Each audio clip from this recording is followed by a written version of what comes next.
Welcome to Reframe Your Mindset for Success. With me today is Dave. How are you today, Dave? I'm good, thank you, my friend. I'm good. Are you good? Yeah, really good. Yeah, and enjoying my week and enjoying the sunshine, so can't complain. What have you been up to this week? A typical week in the self-employed business owner, I suppose. I've been networking. I've been to watch the Reds. I've done some stuff at home, looked after the current Mrs. Verburg, and spoke to the grandkids. Yeah, a typical week in the world of a 63-year-old self-employed business owner. Great stuff. Great stuff. Sounds like it's been a busy week then. So, as you know, to Yeah. start the podcast, Dave, I ask you about your story. So, it's a little bit over to you, as many words as you want to tell it. So yeah, over to you for your story. Okay, thanks, Paul. So my story, what's the best way to my I would say the phrase that comes to mind is people like me. I think the world is full of people like me who they grow up, they go through life, and they're just doing the best they can at any moment in time. But I think there's always there was for me a little bit of a niggle in the background about I could do more or this isn't quite enough. So I've got two brothers. I'm the eldest of two, brought up or lived in Liverpool all my life. Yeah. But when I was younger, outwardly I would look quite a confident person. But basically, when I look back at that now, that was just so I could fit in and make sure that people liked me. Because the human is a herd animal, and being part of a herd is massively important. So a lot of the time we do things to fit in. But I always had this feeling like people like me could never have a big house, never have go on holiday to great places, never earn lots of money, never earn lots of cash, that type of thing. And my life was fine. It was all good. I was happy with stuff. We never had any real massive traumas or anything, but I always felt there was a little piece of something missing and I didn't know what it was. And I look back at it now, it's that people like me thing. I mean, at some of the workshops I do, I talk about beliefs, and in there, I remember I show my school report from 1973. There's a couple of lines in there that make me laugh. And one says, David is fully aware of his shortcomings, yet chooses to do nothing about them, which I thought was hilarious. I don't know what was supposed to have known when I was 11, but apparently there was some things I should have known that I did know, apparently, but I wasn't doing anything about them. Then there was one that said, some of the work David produces is a disgrace, which I thought, that's nice. And then because I'm the eldest, I used to get this great line off my mum and dad, um, you should know better. So you try to do something that doesn't quite land and you get this, you should know better. And again, on reflection, I look back and they're the type of messages I was getting at an 11-year-old, which I think fed into this thing like people like me. People like me could never do anything amazing because, you know, if I did try, it'd be a disgrace. I'd know it'd be a disgrace and I know I could have done better. I basically just drifted through those years, happy enough, Yeah. but niggly.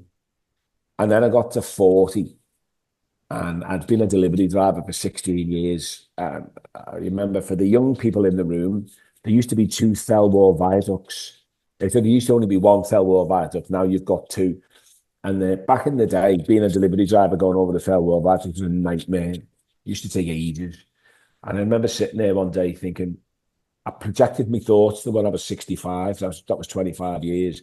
And I was like, is this what I want to do? Do I just want to be this lorry driver for the next 25 years? Is this? And I could not, at that time, I could not have thought of anything worse. Yeah. What a nightmare that'd be. Now, there's lads who've gone on and I still know them. I went out for a beer with a couple of them the other week who've done that job since then. It's not a judgment on them. That just didn't fit for me. And Yeah. I was like, that's not for me.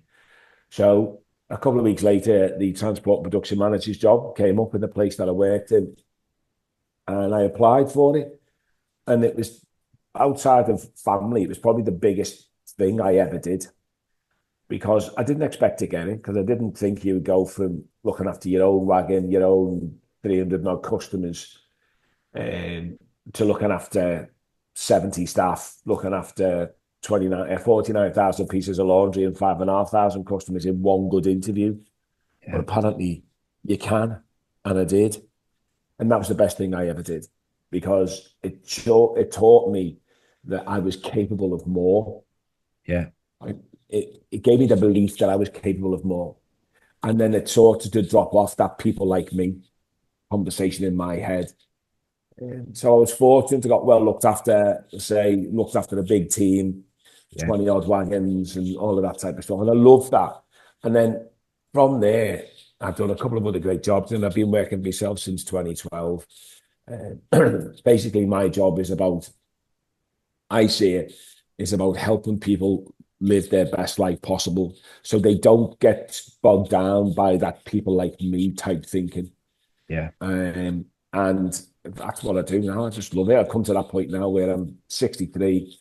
I've got a fantastic family, and I've got a really good business. I know loads of cool people, and I spend my time just basically being happy. That's such a bind, isn't it? But that's what I am. That's where I've got to there. It was an interesting path along the way, but it took me time. It took me time to figure it out. And like I was 40 and just had this epiphany, and I was just fed up. I'm like, oh, I can't be bothered doing this anymore. Yeah, that step then, Dave, because obviously, and I know you said obviously the big step was getting the job and the interview, but also going into business is quite a big step as well. So, how did you find that to start with? Was that quite challenging? Yeah, so at the time, I was leading a team of youth workers in the north end of Liverpool, and they were brilliant, and they did brilliant things. But it was just after, say, 2012, that was. So yeah, so there used to be lots of money in there, but you get lots of funding, and it was easy enough to be paid and all, because it was a charity. Yeah. But we were beginning to get, the money was tightening up on it. Every time you got a new funding stream in, you basically had to reapply for your own job. And Yeah. I felt uncomfortable reapplying for my job again. I was like, oh, we're doing this. So I'd learned lots of things. My then boss, the fabulous Claire Collin, wonderful woman and proper legend, best boss I've ever had. She was big on developing people. So in the years that I worked there, I did loads of self-development stuff, Yeah. ranging from management leadership all the way through to that top quality Tony Robbins American seminar type things where people give each other hugs and high fives, and they feel great for no good reason. But it was a saying that one of the fellas used to say, but always made me laugh. But I learned loads from that. And I think because my thinking was, if I'm working with young people, apart from being a really good male role model, which is what I wanted to be, but I need more than that. I need skills to understand them and how we can help them as much as I can. So all the stuff I talk about now, the leadership, the self-development stuff, I picked up. Basically, that was the start of it from there. And then I got to 50. And I just thought, I'm not going to be applying for my job again. So I took the plunge, basically, and started working for myself. I did a lot of employability in the first few years, delivered employability. I basically at the start became a freelance trainer, Yeah. because I'm good in front of a room. I can make a training engaging, and I can get people involved, and I can provide an enjoyable training experience. So I started to do that, and I really loved working in the employability sector, because I think a lot of the training there is delivered by really well-meaning people, Yeah. but the impact isn't there because they talk about getting a job. I basically didn't talk about getting a job. I was paid to deliver an NBQ level 2 in employability. But that's what I was paid to deliver. But what I actually delivered was to try and get the people in the room confident in their own abilities to get a job, basically, Yeah. and encourage them to think differently of the world. Because so me and you sat in where we're sat now, every single thought we've ever had has got us sat here. Just like every single thought a person who works in Tesco's ever had has got them working there. Every single thought a person working at a CEO of a multinational company has got them there. Every Yeah. single thought you have has got you wherever you are now in life. Yeah. Now, a lot of the people on the employability course didn't want to be there. So they had to think differently so they could do differently. And I saw that was my piece, was to get them to do that, to think and do differently so they could have more of the life that they actually wanted. And that was more than knowing how to find a job on the website and knowing how more than how to sit in an interview. It's more than that. Yeah. It's a proper mindset thing. So I developed that through there. And then in 2015, I moved on to working with business owners because I'd met a few while I was out networking. And I just think a business owner is massively undervalued. Because if you say business owner, many people will think Branson, Sugar, Musk, and it's not. It's James, it's Debbie, it's Sarah, it's Steve, and they employ 10, 15, 20 staff. They're the business owners, then. But what ends up happening is they work so hard on their business to get the life that they want. To do that, they basically put themselves last, especially in the early years of their business. They make sure the staff get paid, they make sure HMRC gets paid, they make sure all the bills get paid, and then Yeah. they'll go and see their accountant and they'll go, is it anything for us? And the accountant just goes, no, go back and generate more money so you can pay yourself. Yeah. And what people forget is people who have jobs and their boss who employs them, Yeah. people who are employed have got an opportunity to live where they want to live, drive a car they want to drive, put the kids in the school they want to put the kids into, go on holiday where they want to go on holiday, because someone's had an idea of running a business. But to run that business, they need the help and support of a good team. Yeah. But that good team gets to live their life and do those things. And I always view, I know loads of business owners who really struggle with that. They're good at what they do, but they struggle with people because they don't know and teaches you how to, you're not born knowing how to manage and lead people and run a business at the same time. So Yeah. I work with business owners now, making sure they have a great life and a great business because they're the backbone. They are the absolute backbone of this country, and we should look after them. Definitely. So totally agree. That's really good advice. So, and in that you mentioned mindset then. So, obviously we're going to talk about reframing your mindset and how you found mindset for yourself over the years. If I was to say why is mindset important to you, why would it be important? Well, mindset gives you your life. The life you've got is because of the mindset you have. That's it. So if you're not happy, then you need to change your mindset. It doesn't work any other way because we too often people will, when I was thinking of like people like me, I was looking outside. I was looking outside for reasons for me to be in the having the life I was having. Well, it's because my mum and dad always, did this thing, or the teachers told me I was rubbish, or I'm just not born with this thing. I'm not confident, or I'm not this. Well, that's just thinking patterns. Now, I'm not saying that flippantly. They're absolutely bloody strong because they create your identity. And if it was easy to change, everyone would do it. We just stopped thinking in the way that kept us back and think differently. It's like that class, I call it scout self-development. When, I'll come to you and say, well, you know what, Paul, I'm struggling a bit here, And you go, yeah, Dave, I know it's tough, isn't it? But you just have to get on with it, don't you? And I go, well, I don't know how to get on with it, mate. And you'll just look at me and go, well, we'll just have to get on with it anyway. You go, oh, thanks, mate. That's helpful. That. Yeah, that's really helpful. And I didn't know I had to get on with it.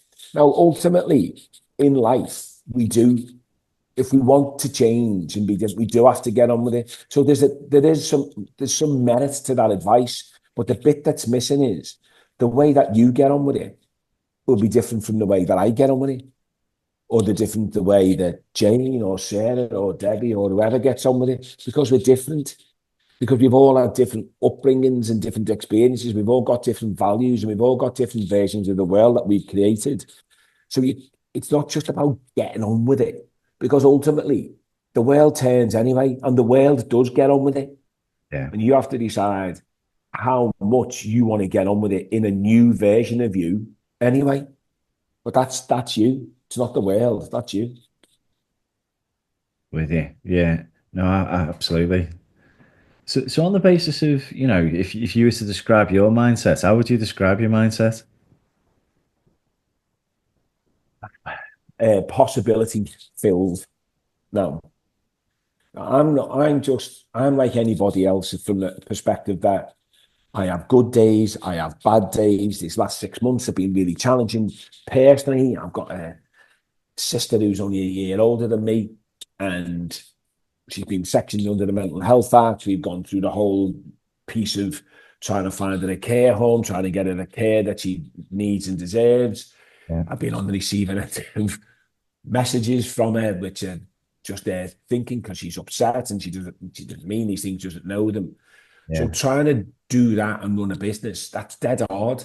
Yeah. And it's like I come back to this point where they go, you're feeling great for no good reason. Well, that's really hard to do. And I think it makes you emotionally unintelligent if you just block that other stuff off and just go, yeah, I'm just going to get on with stuff without understanding that you're a human. And any emotion that you've got, you're supposed to have. Otherwise, nature wouldn't give you it. Yeah. It's what you do with the emotion and how much time you spend in it. So I have definitely got a mindset of possibility. I Yeah. do think, and I always think the best of people. I always trust everyone until they give me a reason not to trust them. Yeah. And that's just the way I live my life. So that's my mindset is that, but it doesn't mean I don't have days where I'm not on my best game or days where I'm not doing the best I can because we're human. Yeah. But the skill is because I've invested in myself a lot, I've got a toolkit of things that help me get out of those negative states quicker. And I With think that's the difference. So, yeah, possibility mindset is for me is I would say I would describe my mindset as that. It's interesting. There's a couple of things there that came to mind. I mean, one is firstly we don't know when we meet people and the way people act, we don't always know what's going on in their life. So trying to understand that it could be things going on in people's lives. They might be having an off day. It does happen. And the other thing you're saying there, about that possibility mindset, I really like that. And you mentioned the toolkit. So, if you were to talk about when you dip into that toolkit, what would be the tips or techniques that you use to keep your mindset on track then? So there's a couple of things. So let's just say I've had a bad day or I'm not feeling myself. I'm aware of it. Being self-aware is massive. So I I know how I'm feeling. And once you know how you're feeling, then you can do some things about it. Now, people go, well, yeah, we all know how we're feeling, Dave. Yeah, but we don't have to sit in the feeling. So I recognize that I'm flat. So if I recognize I'm flat, I go, right, okay, I need to do some things here to boost myself. So it might be I might watch what I eat. I might go for a run. I might watch some good comedy. I might watch or listen to some music. I've got a playlist on my Spotify. This is just called Uplifters. Just good mood music. I just stick it on. I sing my head off. Or I'll look at me. I've got two grandkids, so I love. I can't believe when you get to a certain age what two little humans can do to you. Love these kids so much. I Yeah. can't be sad or flat looking at them, or even like ringing their mum and seeing if the kids are there. The kids there. I want to have a little chat to the kids. But I can only do that stuff because I'm self-aware enough to know that I'm flat. And staying flat is not going to get me the things that I want or where I want to go. So then you have to want to make the change. Yeah. You have to want to do something differently. So it's that type of thing for me. There's some simple things. Now, Yeah. people are listening to this. This is not me saying you should all just get on with stuff and pull your finger out. I'm not saying that at all. Because, like you mentioned before, some of us have had difficult times and difficult lives and have had trauma and stuff. Yeah. And we can use that. That's created the version of who we think we are now because we are only who we think we are, which is a bit weird, right? The way we think we are is actually who we are. If we thought we were something different, then we would be different because we begin to act that different way. Yeah. But the way people think they are is created by their upbringing and their environment. And some people have had terrible upbringings and really poor environments to be brought into the world into. And so they've got a lot of work to do, Yeah. but it doesn't mean to say they can't do it. It's a possibility. It's there. They just have to understand that they're worthy of every cool thing that's available on this planet. But they have to understand that that's there for them. And that's the hardest bit of all. Anything to do with self-development is that initial step of pushing through the version of you that you created into a newer version of you. It's really interesting, isn't it? Do you know, and some of the things you mentioned earlier, I always think that one of the best pieces of advice that my dad gave to me was that you're not better than anybody else, right? But it got to a point where I started to realize that advice maybe was holding me back a little bit as well, because Yeah, yeah, it's brilliant advice in one respect, but in another respect, it was kind of holding me back to yeah, don't think you can do more type thing, and you go, well, these things can have a profound effect on us in a positive way, but also a negative way at times. And it's thinking about, as you're saying, it's your thoughts, your feelings. If we understand them, we can choose who we want to be. Obviously, it's easier yeah, sometimes for some people than it is for others.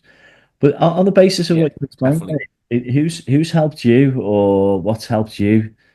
Sometimes it can be you meet certain people in your life, or you read the book, or is there anything like that that's helped you with your mindset over the years?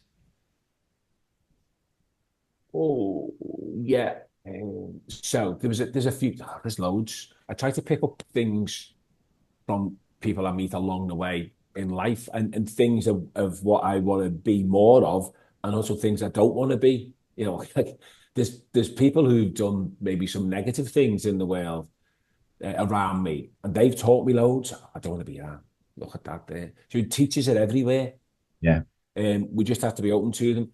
But if you're talking at some things that have massively had impact on me, I would say things like my mum and dad, especially as they got older and I was a bit more aware of them. It sounds a bit cliched, but when they were younger, they worked really hard, and but they sometimes their life was engulfed with work and not us.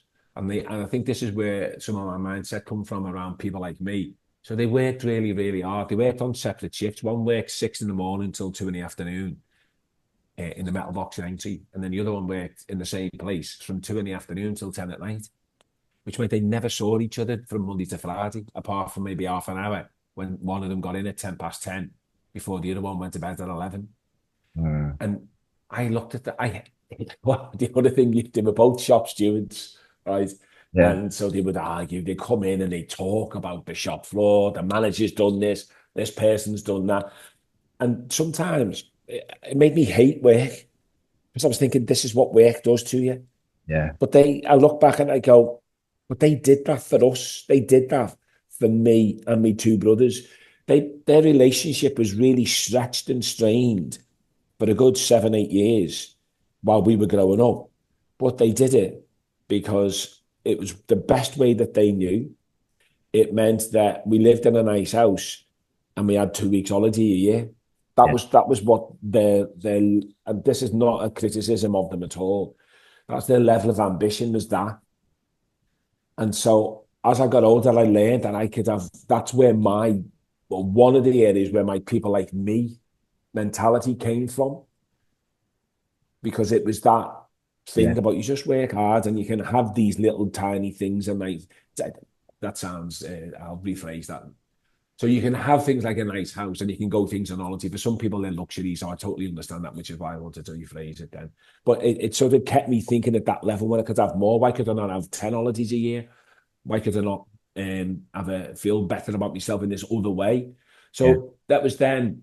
And then I think when I went to got the transport and production manager job, there's a guy called John Evans who was a mentor for me around how to manage people. And I love John.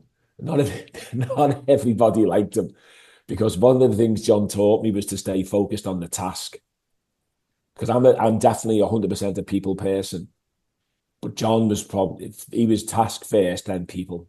yeah, And so John taught me how to stay on task, and he was a cracking fella. He lives in Formby now, pottering about on his, what do you call it? We have the gardens, things, allotment. That's the one. Potted about on his allotment. So he was great. And then there was Claire from Positive Futures. She was a cracking boss for me. She taught me loads. She gave me the freedom to think for what I want to do, but then she introduced me into the world of self-development. And then in the classic self-development world, there's people like Paulo Coelho, when I read the book The Alchemist. It's Yeah. a fantastic book. I went to see a guy called Christopher Howard a few times in the late noughties. He was the feeling great for no good reason type guy, which I Yeah. love that type of attitude, even though it is a bit weird. And then there's fellas like Jim Rohn, who I love. Just Jim Rohn's books and learnings and Zig Ziglar, that's all fantastic stuff. And then you get closer to home, and you've got our little Scouse mates, God bless him, Johnny Haynes, no longer with us. We love John. Yeah. He taught me loads. I think one of the biggest things I got from John was the unerring belief of possibility for everybody. He believed in more people than they believed in themselves, and I've tried to carry that on. Yeah. And then, yeah, as we've gone on, there's my mate Leon. He's down the corridor down the bottom there. Leon's a top guy. He just keeps everything real and tells you where you're going and what you're up to with stuff. So he's really good. And now I've got, obviously my wife, Lynn.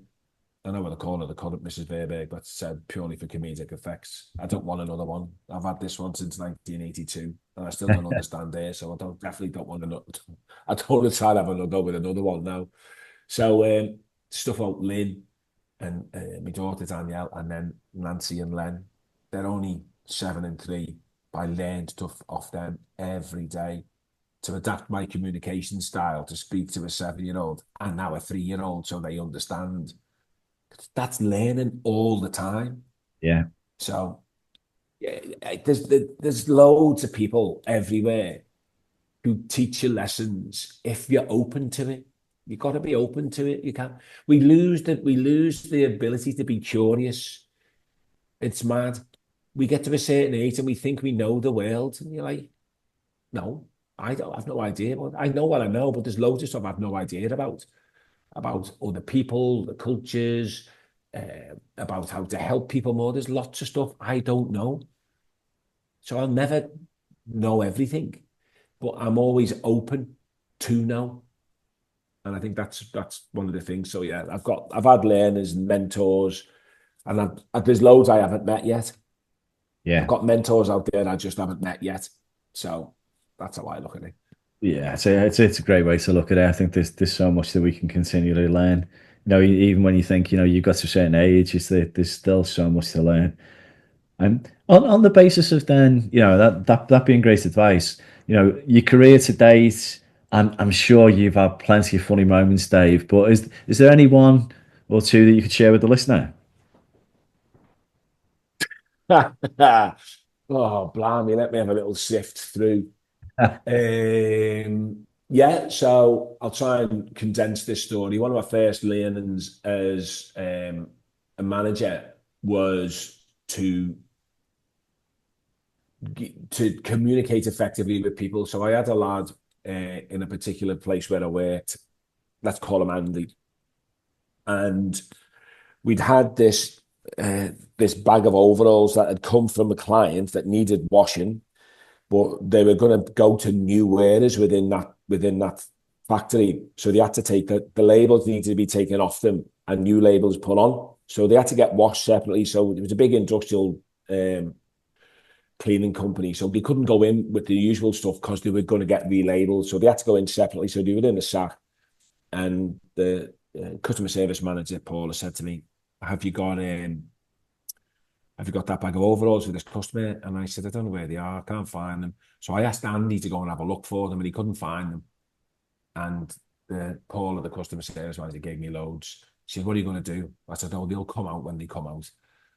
2 days later, Andy's partner, who we worked with in the same section, Peter, comes in and he puts this big bag of overalls in my office and says, they've been there for 2 days. They should have gone for relabeling. And they were right next door to where Andy had been working. So I Right. was like, oh, bring Andy in for me. So Andy comes in and I said to him, and you know those overalls I was looking for? And you said you couldn't find them. I said, that was them there. And they've been next to you all them 2 days. And Andy went, yeah, yeah, I saw them, Dave, but it had do not move on them. So I never. I was like, oh man. I was like, wow, there's a lesson, Dave, communication. So yeah, that was that always makes me laugh. But this comes back to stuff. I got an earful off Paula, but that gives me that tail now that when I'm running leadership or management sessions, I can talk about that. So I can explain to people the value and the importance of communicating effectively Yeah. to people. And I've got loads of others. I'm not sure how many of them I could share on here, but mate, yeah, it Yeah. was just that's one of the ones that always springs to mind for me. That the power of communication. And I did have a 15-year-old lad once who called me a cheat when we were playing. They were playing five-a-side football, and I was the referee, and I said, look, if I see it, I'll give it. If I don't see it, I'm not giving it. But that doesn't mean to say that it happened. Anyway, he called me. He wanted a pen. I didn't give it. He called me an effing cheat. And he just happened to be stood next to the railings in the cage of the football. So my little chimpanzee brain riled up, and I pointed my finger at him. And I just said to him, so the finger was right out, it was right in front of his nose. And I said, who are you calling a cheat? I said to you, if I didn't see it, I couldn't give it. Next thing, all he does is he looks at me in the eye, looks at me finger, and looks at me in the eye again. He never said a word. That's all he did. And it was the most impactful communication I've ever been on the receiving end of. So I just looked at my finger, Yeah. put it back in my pocket, and went, I'm really sorry about that. But it was just brilliant the way that he did it. Yeah. Looked in my eye, looked at my finger, looked at me back in the eye, and he was 15. And I Yeah. was like, There's a lesson wow. for you. Yeah. Absolutely massive lesson. It was so funny as well to the old chimp brain kicks in, the prehistoric thinking just dove straight in because he called me a cheat, and somewhere at the bottom I wrote just teach myself as being fair. It's like, how dare you call me a cheat? It was a brilliant lesson. So yeah, they're a couple of the ones that make me laugh, to be honest. Brilliant, brilliant. And closing off then, rounding off, if you were to give the listeners one last piece of advice when it comes to mindset, what would it be? Uh, be curious. Be curious about the possibilities. And this might sound counterintuitive. Just because you say it to yourself doesn't make it true. Because that can work either way. Yeah. That can work and being positive about, I'm going to get this job or I'm going to do this thing. Well, just because you've said it doesn't mean it's true. But also, when you talk about, I'm no good at this or I'm no good at that, well, that's just you telling it. It's not a truth. It's just a way of thinking. And if you want your world to change, you have to change the way that you see the world. And the only way you can do that is change the way that you think, because they're your thoughts. They run around in your head. No one else is in your head apart from you. So if you want stuff to be different, you have to find a way to think differently about who you are and what you're capable of. And that would be the biggest advice I would give anyone. Excellent. That's brilliant advice. So, Dave, thanks very much for coming on the podcast. It's been a pleasure. I've really loved your stories and your insights. So, thank you. You're very welcome, mate, and thanks very much for having me. Much appreciated.